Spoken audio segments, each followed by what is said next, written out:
बिस्मिल्लाहिर्रहमानिर्रहीम, अस्सलाम वालेकुम। इस वक्त हम बात करेंगे कि पिछले 3 दिनों में क्या चला है, यानी अगर आप 2, 3 और 4 मई की बात करें, और साथ में आपको बताऊंगा कि मई के अंदर और क्या क्या चीज़ें हैं, और साथ ये भी आपको बताऊंगा कि एक बड़ा अहम इजलास तलब कर लिया गया है तहरीक इंसाफ का। तहरीक इंसाफ के अरकान असम्बली, चाहे वो कौमी असम्बली के अरकान हैं या पंजाब असम्बली के अरकान असम्बली हैं या KPK के हैं, सिंध के हैं, उन तमाम को इस्लामाबाद तलब कर लिया गया है। मामला क्या है, माजरा क्या है, बड़े बड़े लीडर्स तहरीक इंसाफ की बेखबर हैं, क्या होने जा रहा है, इन सारी चीज़ों पर बात करेंगे। पहले ज़रा ओवरऑल मैं आपको इन्वायरमेंट बताता हूँ कि इस वक्त पाकिस्तान के अंदर इन्वायरमेंट है क्या। ज़रा पाकिस्तान के अंदर जो कुछ चल रहा है, जो पिछले 3 दिन में हुआ, जो आगे अगले कोई 26-27 दिन में होने जा रहे हैं, इन तमाम चीज़ों का अहाता करते हैं ताकि थोड़ा सा हम पॉलिटिकल सिचुएशन को समझ सकें कि जो सूरत हाल है क्या। वैसे भी मैं इस वक्त इमरान खान साहब के शहर में बैठा हूँ, मियाँ वाली, और ज़रा यहाँ से इमरान खान के शहर में बैठ के ज़रा हम देख रहे हैं, इधर इस्लामाबाद है, लाहौर है, तो मुल्क भर में जो हालात हैं, ज़ाहिर है इस वक्त ज़्यादा चीज़ें तख्ते लाहौर की हैं, ये शहर इक़्तिदार इस्लामाबाद की हैं। तो इमरान खान के शहर से बैठ के पूरा मंजरनामा देखते हैं कि पूरा मंजरनामा है क्या और इमरान खान करने क्या जा रहे हैं, चीज़ें हैं क्या। देखें, अगर आप बात करेंगे इस वक्त मुल्क के अंदर, यानी जितने भी चैलेंजेस हैं ना, वो हैं पाकिस्तान की इस्टेब्लिशमेंट के लिए, वो हुकूमत के लिए नहीं है। हुकूमत डमी हुकूमत है, इस हुकूमत की कोई हैसियत नहीं है, इस हुकूमत की कोई औकात नहीं है, इस हुकूमत की कोई बेचारों के पल्ले कुछ नहीं है। इस वक्त हम पहले बात कर लेते हैं कि इस हुकूमत को और हुकूमत तो नहीं, इस्टेब्लिशमेंट को चैलेंजेस क्या क्या पहले ही वो फेस कर रही है, अगले 26-27 दिन में और क्या क्या वो फेस करने जा रहे हैं और क्या चीज़ें हैं, पिछले 3 दिन में क्या हुआ है, ताकि फिर हम ज़रा देखते हैं कि 6 को क्या तहरीक इंसाफ करने जा रही है और क्या 6 मई के बाद तहरीक इंसाफ के रंग ढंग मजीद बदलने जा रहे हैं, इस पर बात करेंगे। देखें, इस वक्त सबसे बड़ा इस्टेब्लिशमेंट के लिए चैलेंज तहरीक इंसाफ है, इमरान खान है, फिर महंगाई एक चैलेंज है, क्योंकि बरह रास्त जो महंगाई की जिम्मेदारी है इन हालात की वो इस्टेब्लिशमेंट पर जा रही है, क्योंकि हुकूमत लाने में इस्टेब्लिशमेंट का किरदार है, इस निज़ाम को चलाने में इस्टेब्लिशमेंट का किरदार है, इमरान खान का रास्ता रोकने में इस्टेब्लिशमेंट का किरदार है। मुल्क के अंदर अनसर्टेनिटी उसी वजह से है कि जब आप इमरान खान का रास्ता रोकेंगे, अवाम की अक्सरियत को अक़लियत में बदलेंगे, अवाम की अक्सरियत की राय नहीं मानेंगे, तो फिर मुल्क के अंदर अनसर्टेनिटी होगी। यानी PTI चैलेंज है, महंगाई चैलेंज है, 6 जजेस का मामला चैलेंज है। 6 जजेस का मामला इसलिए चैलेंज है कि आपने देखा कि जो 30 अप्रैल वाली हेयरिंग थी, उसमें काजी फाइज ईसा साहब जो हैं उनको बहुत टफ टाइम मिला और वो बहुत ज़्यादा उसके ऊपर रिएक्शन आया अवामी लेवल पे, पूरी फिर ज़ाहिर है इस्टेब्लिशमेंट के हवाले से पूरी दुनिया में बातें गई। बल्कि एक दोस्त हमारे वो कह रहे थे कि वो जिसे कहते हैं ना कि अक्लमंद दुश्मन जो है वो नादान दोस्त से बेहतर होता है। उन्होंने कहा कि इस्टेब्लिशमेंट के जो नादान दोस्त हैं काजी फाइज साहब, उन्होंने देखें कि एक लाइव स्ट्रीमिंग के जरिए पूरी दुनिया में वो चीज़ें गई हैं पाकिस्तान की इस्टेब्लिशमेंट के हवाले से जो कोई आम बंदा कह नहीं सकता, जिसमें अतर मिल्ला साहब ने यहाँ तक कह दिया कि फिर जजेस को कहा जाता है कि हमें पता है कि तुम्हारा बच्चा, तुम्हारा बेटा, तुम्हारी बेटी कहाँ पढ़ती है, और बहुत सारी बातें जो अतर मिल्ला साहब ने की, वो लाइव ब्रॉडकास्ट में पूरी दुनिया में वो चीज़ें गई। और ज़ाहिर है पाकिस्तान की सुप्रीम कोर्ट है, सुप्रीम कोर्ट के जजेस हैं और बड़ी इंपॉर्टेंस है इन चीज़ों की जो चीज़ें बयान की गई हैं। फिर उसके बाद बहावलनगर वाक़े का मैं आपको बता दूँ कि आपको ये लगता है कि वो सब कुछ ख़त्म हो गया है, ज़ीरो हो गया, ऐसा नहीं है। पुलिस के अंदर अभी भी बहुत ज़्यादा रिएक्शन है, बहुत एक नफरत है निज़ाम के ख़िलाफ़, चीज़ों के ऊपर बहुत तहफ़्फ़ुज़ात है और पुलिस उस शिद्दत से चीज़ें अब नहीं कर रही। पुलिस को एहसास और इदराक हो गया कि हमने बड़ा जुल्म किया आवाम के साथ, और जिन बड़े भाइयों के कहने पे हमने अपनी आवाम के साथ जुल्म जबर तशद्दुद किया है, जो हमने आवाम के साथ किया उससे 10 गुना फिर हमारे साथ हुआ है, और ये अवाम हमारे साथ खड़ी नहीं हुई क्योंकि हमने आवाम के ऊपर जुल्म किया है। तो पुलिस को भी एहसास और इदराक हुआ है, तो उसके ऊपर चीज़ें डिस्टर्ब हैं।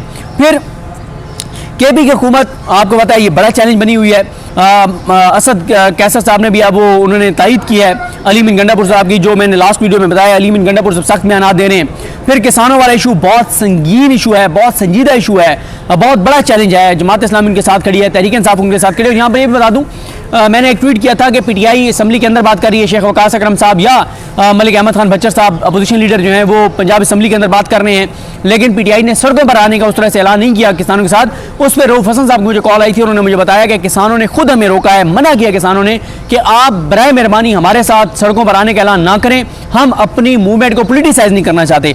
लेकिन तहरीक इंसाफ बहरहाल जमात इस्लामी की तरह कर सकती है, जैसे जमात इस्लामी ने यह किया है कि 29 को किसानों का एहतजाज था तो 30 को जमात इस्लामी ने कॉल दे दी, और हाफिज नईमुर रहमान साहब बहुत एक्टिव हैं, और इसी एक मामले पर अगर हाफिज नईमुर रहमान साहब खड़े रहे तो पंजाब में जमात इस्लामी को रिवाइव कर जाएंगे। उसके बाद ये मई का महीना जो है, इसमें अभी से बातचीत शुरू हो गई सरकारी मुलाजमीन की, वो भी एक मामला है। दहशतगर्दी बहुत बड़ा मसला है, बहुत ज़्यादा दहशतगर्दी पाकिस्तान के अंदर बढ़ गई है, सरमायाकारी इस्टेब्लिशमेंट के लिए लाना बहुत बड़ा मसला है। सब कुछ इस्टेब्लिशमेंट कर रही है। ये तो ओवरऑल जो इस्टेब्लिशमेंट को पहले फेस करना पड़ रहा है वो चीज़ें। अब आ जाएंगे 2, 3 और 4 मई को क्या क्या हुआ है, जल्दी जल्दी बताता हूँ, फिर आगे बताता हूँ मई में क्या सूरत हाल है, क्या क्या चैलेंजेस इस्टेब्लिशमेंट के लिए होने जा रहे हैं। इससे जरा आपको थोड़ा सा अंदाजा होगा कि कितनी मुश्किलात का शिकार है इस वक्त पाकिस्तान की इस्टेब्लिशमेंट। 2 मई को मजीद तफसीलात हैं गंदम स्कैंडल की, सुहेल इकबाल भट्टी साहब लेके आए, हमारे बाकी दोस्त लेकर आए, यासिर मलिक साहब दुनिया न्यूज़ में उनकी बड़ी ज़बरदस्त एक्सक्लूसिव स्टोरी लगी, और क्लासेस आपने इंटरव्यू किया अनवर काकड़ साहब का। फिर उसके बाद फिर आपने देखा कि एक और वाक़या हुआ जो अनवर काकड़ साहब और उनकी जो आपस में मुँहमारी हुई और बड़ी तल्ख कलामी हुई अनवर काकड़ साहब और हनीफ अब्बासी साहब की। उसको शायद मितला साहब ने, नादिर बलोच साहब ने इन्होंने रिपोर्ट किया और एक दूसरे को इन्होंने ताने दिए, और हनीफ अब्बासी साहब ने कहा कि तुम चोर हो, तुमने चोरी की है, डकैती की है। उस पर अनवर काकड़ साहब ने कहा कि मेरा मुंह मत खुलवाओ, अगर मैंने मुंह खोल दिया कि तुम फॉर्म 47 वाले हो तो फिर क्या होगा। यानी खुद अनवर काकड़ साहब निगरान वज़ीर आज़म जिनको लाया गया था साफ शफाफ इंतखाबात करवाने के लिए, वो ये कह रहे हैं कि बदतरीन धांधली हुई है, मेरा मुंह ना खुलवाओ वरना मुंह दिखाने के काबिल नहीं रहोगे। फिर इसी तरह से 2 मई को ही ऑर्डर आया इनका इस्लामाबाद हाई कोर्ट के जस्टिस तारिक महमूद जहांगीरी साहब का, 20 मई तक फॉर्म 45 ओरिजिनल मांग लिए गए हैं नून लीग के 3 उम्मीदवारों, 3 जीतने वालों से। फिर आप एक और चीज़ देखेंगे, मैं आपको बता रहा हूँ ना, बहुत चीज़ें आप देखें छोटी छोटी हैं, चीज़ें छोटी नहीं वो बड़ी हैं। अब आपने देखा हुकूमत ने एक कंपेन लॉन्च किया है सोलर जिन्होंने घरों में लगवाए हुए उनके खिलाफ, और ये एक बड़ा एक मसला बन गया है। इस पर अलग से बात किसी वक्त की जा सकती है कि जो सोलर हैं, आपने जिन लोगों ने सोलर लगवाए हुए अपने घरों में, उसकी वजह से ये हुआ है कि 1100 से लेके, बल्कि अदील बड़ाई साहब एक दिन जो ज़िशान यूसुफ़ज़ई है उनकी स्टोरी में शायद 1100 मेगावाट था, लेकिन अदील बड़ाई साहब बता रहे थे कि इससे ज़्यादा है। आई थिंक 3000 मेगावाट तक ये मामला चला गया है कि 3000 मेगावाट बिजली की खपत जो सेल है वो कम हो गई है ड्यू टू सोलर पैनल्स। अब मसला क्या आ रहा है कि बिजली तो नून लीग ने जो IPPs लगाए हैं बिजली घर, आपने बिजली वो प्रोड्यूस करें या ना करें आपने उनको पे करना है। पहले ये था कि वो प्रोड्यूस कर रहे थे और आप बेच रहे थे, आपको कुछ रिकवरी हो रही थी। अब क्या है कि सोलर पैनल की वजह से, क्योंकि वो जिस घर में सोलर पैनल है वो बिजली खरीद ही नहीं रहा, तो उसके पैसे भी उन लोगों को पे करने हैं जो बिजली खरीद रहे हैं जिनके सोलर पैनल नहीं है। तो हुकूमत ने अब सोलर पैनल वालों के खिलाफ कैंपेन शुरू करवा दिया, जो कि इंतहाई घटिया है, शर्मनाक है कि आप पूरी दुनिया इससे फायदा उठा रही है और पाकिस्तान अब सोलर पैनल का रास्ता बंद करने जा रहा है और एक नया खिलवाड़ करने जा रहे हैं पाकिस्तान के अवाम और पाकिस्तान के लोगों के साथ। फिर इसी तरह से PTI ने 2 मई को व्हाइट पेपर जारी किया, बड़ा जानदार, बड़ा शानदार, ईच एंड एवरीथिंग वो लेके आए एक डॉक्यूमेंटेड सूरत में, इंटरनेशनली वो उसको लेकर जा रहे हैं, तमाम सफीरों को भेजने जा रहे हैं और ये एक बड़ी डेवलपमेंट है। फिर इसी तरह से FBR में एक बहरान आए हुए, एक तो 150 अरब का शॉर्टफॉल है, दूसरी तरफ 25 अफसरान को साइडलाइन कर दिया, बरतरफ कर दिया गया है। 2 22 ग्रेड वाले हैं, 23 21 ग्रेड वाले हैं और नाम करप्शन का लगाया गया, हालांकि गेम कुछ और है। आज चीमा एक्टिव हैं, इसाक डार एक्टिव हैं, वरना शहबाज शरीफ और करप्शन के खिलाफ कार्रवाई, कोई खुदा का खौफ करें, बात वो करें जो करने वाली हो। शहबाज शरीफ को करप्शन, शहबाज शरीफ को तो सूट वो बंदा करता है जो करप्ट हो, जो चोर हो, डाकू लुटेरा हो। जितना बड़ा कोई चोर होगा, जितना बड़ा कोई डाकू होगा, जितना बड़ा कोई लुटेरा होगा, उतना बड़ा उसके पास ओहदा होगा। देख लें शहर दस्तूर की इमारतों में कौन कौन बैठा हुआ है। उसके बाद आ जाए 3 मई के अब आप देखेंगे रोज इश्यूज बढ़ते चले जा रही है। तमाम इश्यूज जो मैं आपको बता रहा हूँ ये तमाम एस्टेब्लिशमेंट के लिए चैलेंजेस हैं, ये हुकूमत के लिए चैलेंजेस नहीं है क्योंकि मुल्क एस्टेब्लिशमेंट चला रही है। 3 मई को आ जाए, 3 मई को जुडिशल कमीशन की मीटिंग हुई जिसमें यह बताया गया कि जनाब एक आईनी तरमीम आ रही है जिस वजह से जुडिशल कमीशन का इजलास काजी साहब ने मुलतवी कर दिया।